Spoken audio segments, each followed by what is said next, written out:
Let me give you a short introduction on how you will become successful. First of all, there is no shortcut to success. There's no magic pill.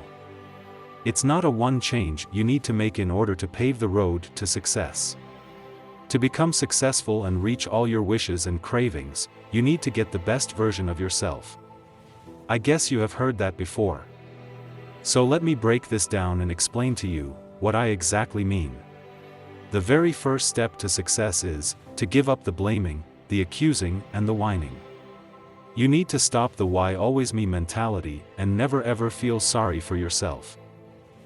Because if you operate with this mentality, you have already lost. That then means that it's not up to you what you will achieve in life. If that would be true, you were a victim to life's circumstances, and there will be no way to become truly successful and respected.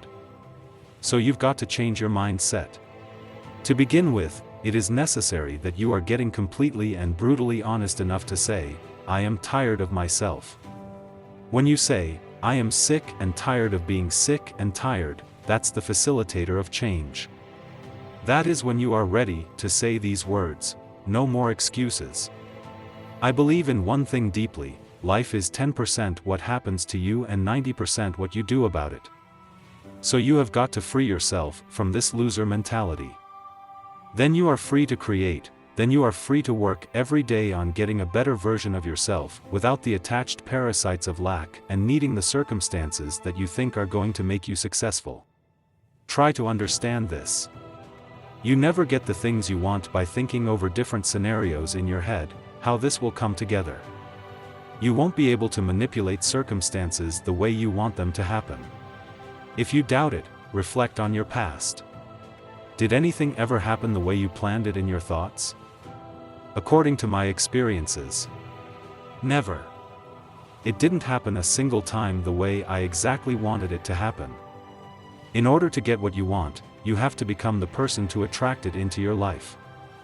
Then it will come at total ease and with the least amount of effort. Be it money, status, friends, or the girl you so deeply desire. Everything can be yours. If you become the best version of yourself. Because then you will draw it naturally to you. I think there isn't a more satisfying way to get wonderful things into our life than by drawing it naturally to us. Everyone has experienced how this feels. And it feels wonderful. Especially in relation to women, this is true. You can't force it. It has to happen naturally. And it's often a byproduct of the person you are. Nevertheless, if you observe attentive, you will notice that this refers also to any other aspects of your life. And it only happens naturally if you become the version of yourself that is able to attract it as a byproduct of your personality. So if you aren't the person yet, who gets the things he or she truly wants, that doesn't matter. Everyone needs to start somewhere and somehow. There are no losers out there, only people occupied by a loser's mentality. The loser mentality we have discussed earlier. Get rid of it, before it does even more harm. Then you are free, my companion. Free to become the best version of yourself. And how to become the best version of yourself? By educating yourself on how it's done and then applying the gained knowledge to your own circumstances. And educating yourself on the topic self-development is very easy. You can read books, you can take classes, or you can watch YouTube videos on how to improve your life skill set. The Matrix Unplugged team is keen on delivering this knowledge to you in the course of further YouTube videos. Furthermore, there are of course also other great channels, which deal with this topic very successfully.